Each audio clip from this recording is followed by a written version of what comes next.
ஆண்டவருடைய வார்த்தை அழகாய் சொல்லுகிறது, என் வல்லமை உன்னில் வெளிப்படுத்துவேன். அல்லேலூயா. என் வல்லமையை உன்னில் நான் வெளிப்படுத்துவேன். அப்போ அவர் வல்லமை நமக்குள்ள வரணும்னா என்ன செய்யணும்னு பார்க்கலாம். ஆனா எடுத்து வாசிங்க 2 தீமோத்தேயு 1:7. அவர் வல்லமை உடையவனுக்கு என்ன இருக்கும்னா, தேவன் நமக்கு பயமுள்ள ஆவியை கொடாமல் பலமும் அன்பும் தெளிந்த புத்தியுமுள்ள ஆவியே கொடுத்திருக்கிறார். ஒருவனுக்குள்ள அவர் வல்லமை இருக்கணும். அவன் எப்படிப்பட்டவனா இருப்பான்? வாசிக்க திரும்ப 2 தீமோத்தேயு 1:7.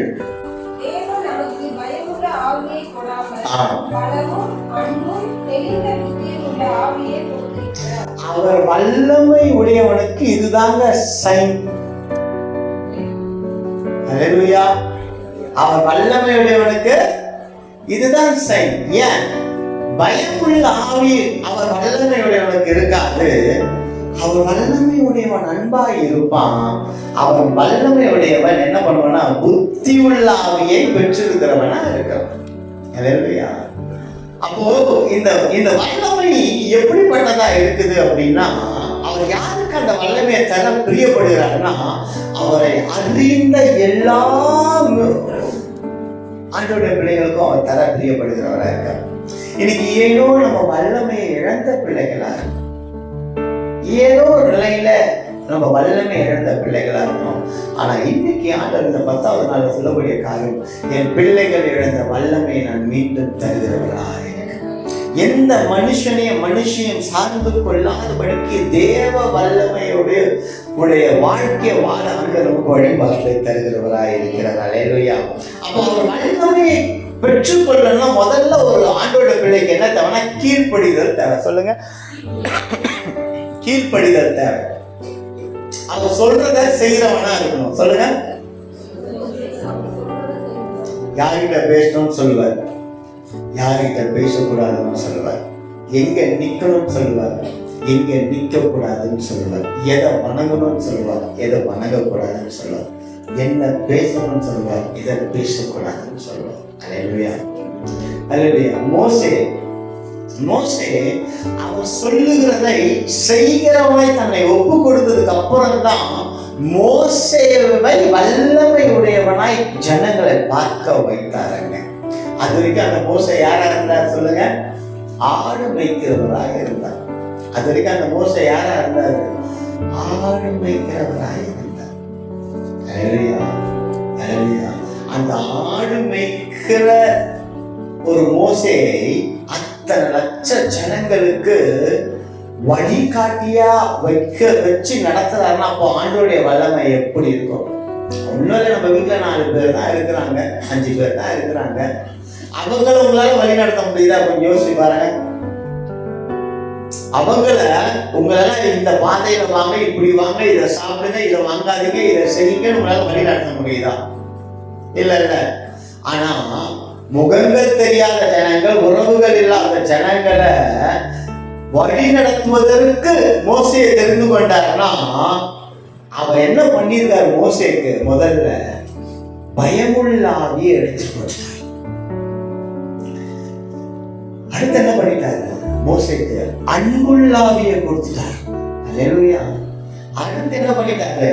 தெளிந்த புத்தி உள்ள ஆவிய நிறைவரமா தங்க பண்ணிட்டார். தெளிந்த புத்தி இல்லைன்னு வச்சுக்கீங்களேன், அங்க இருக்கிற 40 லட்சம் ஜனங்களுக்கு வழி நடத்த முடியுமா? ஒன்னு ஒரு டைரக்ஷன்ல இருக்கும். நம்ம வீட்டுல இருக்கிறது போல. அல்லேலூயா. ஒண்ணு அப்பதான் சாம்பார் சாதம் கேட்கும், இன்னொன்னு சாம்பார் போட்ட மாங்காய் போட்ட சாம்பார் சாதம் கேட்கும். ஒன்னு ஒரு டைரக்ஷன். ஆனா அங்கே மோசே ஆண்டவருடைய வழி நடத்துதல் உண்டானபடியினாலே அவர் வல்லமையை, அவர் சூளை செடி, அந்த செடி எரிகிற வல்லமை, அக்கினியின் வல்லமையை மோசேயின் கண்கள் பார்த்தபடியினாலே மோசேக்குள்ளாக அணைந்து போகாதபடிக்கு ஒரு அக்னி ஜுவாலை உண்டாயிற்று. அந்த அக்னி ஜுவாலை உண்டானபடியினாலே அவர் அநேக ஜனங்களிடத்துல அன்பு நிறைந்தவராகவும் அநேக ஜனங்களுக்கு புத்தி உள்ள ஞானவானாய் வழிகாட்டிய அவர் மாறினார். இதுதான் தேவ வல்லமை. ஒரு தேவனுடைய வல்லமை ஒரு பிள்ளைகளிடத்துல வந்துருச்சுன்னா இந்த குணநலங்கள் வந்துடும். அல்லேலூயா. இது இல்லைன்னாலுமே நம்ம தேவனுடைய பிள்ளைகளா இருப்போம். ஆனா தேவனுடைய வல்லமையுடைய பிள்ளைகளா இருக்கவே மாட்டோம். எல்லாருக்கும் இது கிடைக்கும்.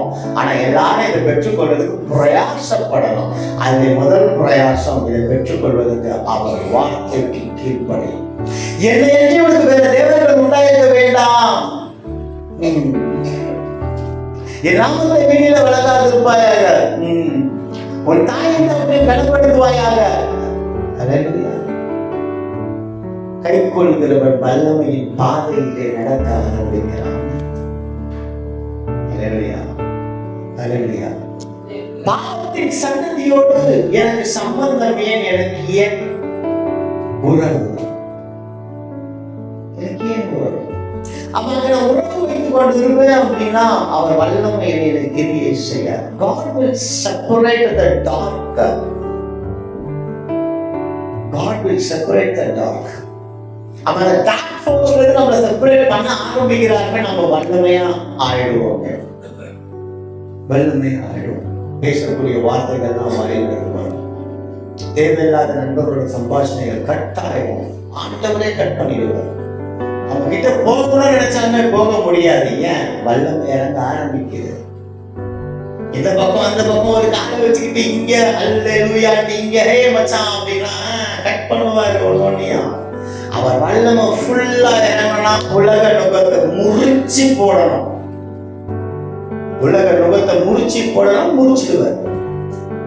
ஏன்?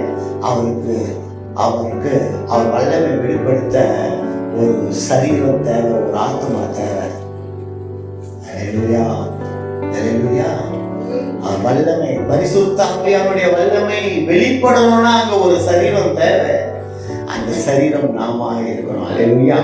அப்ப மோசே கீழ்ப்படிகிற பொழுது அவர் திரும்ப எகிப்துக்கு வராது. யாத்திராகமம் 9:16 இதை எடுத்து வாசிங்க. காலையில ஆண்டவர் கொடுத்தார். எடுத்து வாசிங்க. 9:16 வாசிங்க.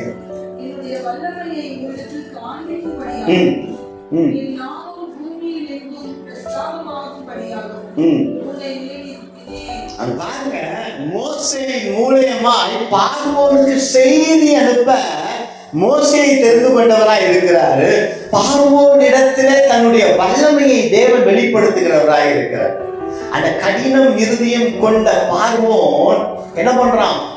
அவன் வல்லமையை உணர்ந்து கொள்ளாதபடிக்கு தன்னுடைய வாழ்க்கையை இஷ்டம் போல வாழ்றான். இஷ்டம் போலனா தன் தேவ ஜனத்தை ஆராதிக்க முடியாதபடிக்கு தடுத்து கொள்கிறவனா இருக்கிறான்.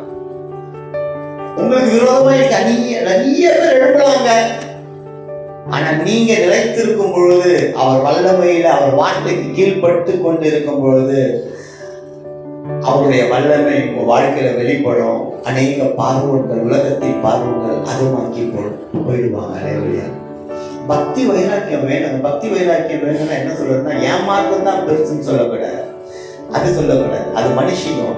பக்தி வைராக்கியம்ன்றது கர்த்தருக்கு பிரியமில்லாத எந்த ஒரு சம்பாஷணையும் நான் பேச மாட்டேன். எந்த மனுஷகிட்டையும் நான் உறவு வைத்துக் கொள்ள மாட்டேன். நம்மளை வேறு பிரிக்கப்பட்ட பிள்ளைகளை நம்மளை ஒதுக்குறோம் தெரியுமா? உலகத்துக்கு வேறு பிரிக்கப்பட்ட பாத்திரங்கள். திருச்சபைக்குள்ள இருக்கிற ஒவ்வொரு பிள்ளைகளும், ஆண்டவருடைய பிள்ளைகளும் உலகத்துக்கு வேறு பிரிக்கப்பட்டவர்கள். அந்த வேறு பிரிக்கப்பட்டவர்கள் தான் வல்லமையா பயன்பட முடியும். வேறு பிரிக்கப்படல அப்படின்னா 100ல 99 98 எதுவாதான் இருக்கும். நம்ம ஒண்ணா இருக்க மாட்டோம். நம்ம ஒண்ணா இருக்கணும்னா அவர் வல்லமை எனக்குள்ள இருக்கணும். அவர் வல்லமை எனக்குள்ள வரணும்னா நான் சம்பந்தம் கலக்க கூடாது. ஐயா, பட்டினி கடந்து சாவனே தவிர அவருக்கு பிரியமில்லாத மனுஷ கையில நான் ஒரு வாய் சாப்பிட கூடாதுயா. இதுதான் ஆண்டவருக்கு கொடுக்கக்கூடிய கணம். ஆனால் ஒரு காலம் தன் பிள்ளைகளை பட்டினியா அவர் மறிக்க விட மாட்டார். தன் பிள்ளைகளின் கைகளை கொண்டு அநேகருக்கு ஆசீர்வாதத்தை தான் கொடுக்கிறார். அப்போ வல்லமை உண்டாகுங்க. தரித்திரனுடைய கை அவர் கரமாய் மாறும் பொழுது அது ஆசீர்வதிக்கப்பட்ட கரமாய் மாறும். அல்லேலூயா. 1 ராஜாக்கள் 18:27 அந்த பகுதியில் 27 39 வரைக்கும் நான் ஷார்ட்டா முடிக்கிறேன். அங்கே எலியா தீர்க்கதரிசி பாகாலை வழிபடுகிறவர்களுக்கு ஆண்டவருடைய தீர்க்கதரிசிகளை கொன்ற எசபேல் எல்லாருக்கும் முன்பாக எலியா தீர்க்கதரிசி அங்க என்ன சொல்றாருன்னா, அக்னியை வெட்டி போடும் பொழுது அக்னி வந்து பச்சுக்கட்டோன்ற அவங்களுக்கு சான்ஸ் கொடுக்குறாரு. காலையில இருந்து சாயங்காலம் வரைக்கும் ஒன்றும் பண்ண முடியல. மாறி பிடிச்சுக்கிறாங்க, ஓலம் விடுறாங்க, முட்டிக்கிறாங்க, ரத்தத்தை கொண்டு ஒன்றும் பண்ண முடியல, ஒன்றும் பண்ண முடியல. ஆனா எலியா வானத்துக்கு நேராக ஒரு விண்ணப்பம், கர்த்தருடைய அக்னி பட்சித்து போட்டது. அப்ப எலியாவுக்குள்ளே இருக்கிற தேவனுடைய வல்லமை சுற்றி இருந்தவர்கள் பார்த்தாங்க. இன்னைக்கு ஆண்டவருடைய வல்லமையை மற்றவங்க நம்ம மேல பார்க்காததுனாலதான் வாய் போட்டு பேசுறாங்க, ஏளனமா பார்க்கிறாங்க. ஆனா வல்லமை உடையவனாய் நான் கடந்து போவேனா, என்னை ஒரு மனுஷன் பேசாதபடிக்கு ஆண்டவர் என்னை பாதுகாக்கிறதா. அவன் வல்லமைக்காக நாம் மன்றாடுகிற பிள்ளைகளாக இருக்கணும். அப்போ இந்த எலியாவுக்கு இந்த வல்லமை எப்படி வந்ததுன்னா, அத்தனை ஜனங்களுக்கு முன்பாக விசுவாசத்தை அறிக்கை பண்ணும் பொழுது எந்த தேவ பிள்ளை அவர் வார்த்தைக்கு கீழ்ப்படியுதோ அந்த தேவ பிள்ளைக்கு வல்லமை வரும். எந்த தேவ பிள்ளை அவரை விசுவாசிக்கிறோ அந்த விசுவாசத்தின் காரணமாக வல்லமை பெற்றுக்கொள்ள முடியும். அல்லேலூயா. மூன்றாவது காரியம், துதிக்கும் பொழுது வல்லமை வரும். பவுலும் சீலாவும் சிறைச்சாலையில கஷ்டங்களை எண்ணி கைகள் கட்டப்பட்டிருக்கு, கால்கள் கட்டப்பட்டிருக்கு, சிறைச்சாலையில இருக்கிறாங்க. ஆனா அவங்க நாவு கட்டப்படல. அந்த கஷ்டத்தின் மத்தியிலும் தேவனை துதிப்பாடல் பாடி பழக்கப்பட்டாங்க. கதவுகள் அசைந்தது, கதவுகள் திறந்தது, செவர் மதில்கள் எல்லாம் இடிந்தது. ஏன்? அந்த துதியில வல்லமை உண்டு தேவ ஜனமே. இந்த மூன்று காரியங்கள் ஒரு ஆண்டவருடைய பிள்ளையின் வீட்டுல இருந்துருச்சுன்னு வச்சுங்க, வார்த்தைக்கு கீழ்ப்படுகிற குடும்பமாய், அவர் மேல விசுவாசம் வைக்கிற குடும்பமாய், அவரை துதிக்கிற குடும்பமாய் நம் குடும்பம் மாறிடுச்சுனாலுமே அவர் வல்லமை அக்னியை போல இறங்கிடுங்க. இங்கதான் சத்ரு டெஸ்ட் வைக்கிறான். டெஸ்ட்ல நம்ம வேறு பிரிச்சு எடுத்துட்டு போயிட்டான். நீங்க ரொம்ப சுகமா இருக்கும்போது துதிப்பாடல் பாடி பாருங்களேன். முறுமுறுக்கிறது முடியல 10 பேருக்கு போனை போட்டு பேசுறதுக்கு பலன் இருக்கும். இயேசு கிறிஸ்துவின் ரத்தம் ஜெயம் சொல்றதுக்கு பலனே இருக்காது. சில நாவுகள் ஃபெவிக்கு போட்டு ஒட்டின மாதிரி இருக்கும். இயேசு கிறிஸ்துவின் ரத்தம் ஜெயம் சொல்லுங்க. இந்த வார்த்தையை சொல்றதுக்கு பலனே வராதுங்க, பலனே வராது. நான் விசுவாசத்தோட சொல்றேன், நம் குடும்பங்களை கர்த்தர் அடுத்த நிலைக்கு கொண்டு போக பிரியப்படுகிறவராக. அடுத்த நிலை, அது ஆவிக்குரிய வாழ்க்கையில எந்த ஒரு பிள்ளை அடுத்த நிலைக்கு போயிட்டானோ உலக வாழ்க்கையில் உண்டான ஆசீர்வாதம் வந்து தானா வந்துடுங்க. நம்ம மேல் நோக்கி பார்ப்பதற்கு பதிலாக உலகத்தின் தேவைகளை கீழ் நோக்கி பார்க்கறதுனால தான் நம்மளால ஆவிக்குரிய வாழ்க்கையில போக முடிய மாட்டாங்க. நான் திரும்பவும் சொல்றேன், இங்க இருக்கிற எல்லாத்துக்கும் ஒரு 10 கோடி கொடுத்தா நீங்க சந்தோஷமா இருப்பீங்கன்னா 200% சந்தோஷமாவே இருக்க முடியாதுங்க. 200 கோடி கொடுத்தாலும் நீங்க சந்தோஷமா இருக்க மாட்டீங்க, இருக்கவே முடியாது. உன்னை பட்டுன்னு முடிச்சு சாஞ்சிடும், உன்னை டக்குன்னு போயிடும், ஒரு என்ன தெரியாம எண்ணும், இப்படி ஆயிடுவோம். அதை ஹேண்டில் பண்ண தெரியாது,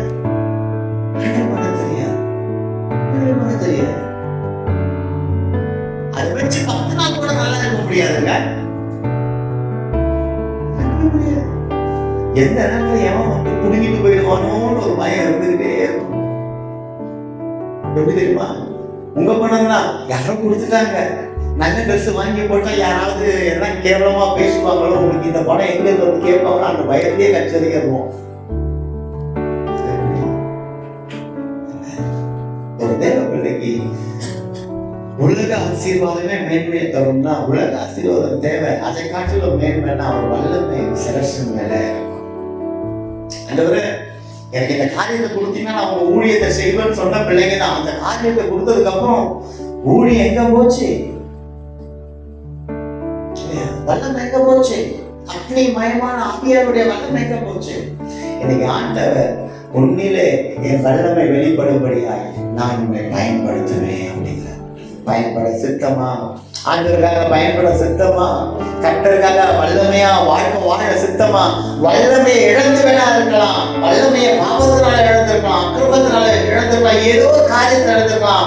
ஆண்டவர் எப்படி தெரியுமாங்க, செஞ்சுட்டு வந்த காரியத்தை குறித்து பேசி குத்தி காமிக்கிற தேவன் அல்ல. மனுஷன் தான் நீ செஞ்சுட்ட குத்திக்கிட்டே இருப்பாங்க. ஆண்டவர் செஞ்சுட்டு வந்த காரியத்தை குறித்து பேசுகிற தேவன் அல்ல. அப்படி மனம் திரும்பி வந்தவன நடக்க போறத பேசுகிற தேவன். அப்போ இன்று உங்கள் குடும்பத்தை நடக்க போற காரியம் என்ன தெரியுமா?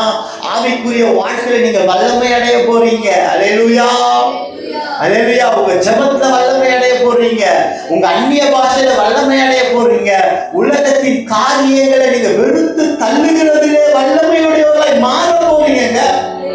எழுதி வச்சுக்கோங்க, உங்க வல்லமைக்கு தடுப்பா இருக்கிற எல்லா நுகத்தையும், உங்கள் வல்லமைக்கு தடுப்பா இருக்க மனுஷன், மனுஷி, உலக காரியங்கள், உலக தேவைகள் எல்லாவற்றையும் இந்த இரவு வேளையில கர்த்தர் அதமாக்கி போடுகிறார். ஏன் தெரியுமா? என் பிள்ளையினுடைய வாழ்க்கையில நான் வல்லமையாய் விளங்க வேண்டும் என்கிறது அவருடைய தீர்மானம். அவர் தீர்மானம் பண்ணி வைத்திருக்கிறபடினால அந்த தீர்மானம் நிறைவேறியே தீருங்க. எங்களுக்கு உங்க வல்லமையை வெளிப்படுத்த நீ சித்தமா இருக்கிறீர். இந்நாள் வரை உங்களுடைய வல்லமையை புரிந்து கொள்ளாத வாழ்க்கையில வாழ்ந்திருக்கிறோம். அதை இந்த இரவோடு நீ ரதமாக்கி போட்டதுக்காக நன்றி அப்பா. இதை கேட்கிற ஒவ்வொரு பிள்ளைகளுக்குள்ளாகும் ஆட்டுக்குட்டியானுடைய ரத்தம் வல்லமையாய் கிரியை செய்யட்டும். உலக நுகத்திலே மாட்டி கிடக்கிற ஒவ்வொரு பிள்ளைகளையும் உங்களுடைய ரத்தம் மீட்டெடுக்கட்டும். நினைவுகள் சிறை பிடிக்கப்படாதபடி, எங்கள் அவயங்கள் சிறைப்பட்டு போகாதபடிக்கு, எங்கள் செயல்கள் சிறைப்பட்டு போகாதபடிக்கு உங்களுடைய வல்லமையான ரத்தத்தினால் எங்களை மீட்டெடுத்ததுக்காக நன்றி அப்பா. இதோ நாங்கள் புறப்பட்டு போகிறோம். உங்களுடைய நாமத்தை பிரஸ்தாபிக்க பயன்படுத்துகிறாங்க. மீதியாக இருக்கிற வேலையை பொறுப்பெடுத்துக் கொள்ள இயேசு மூலமாக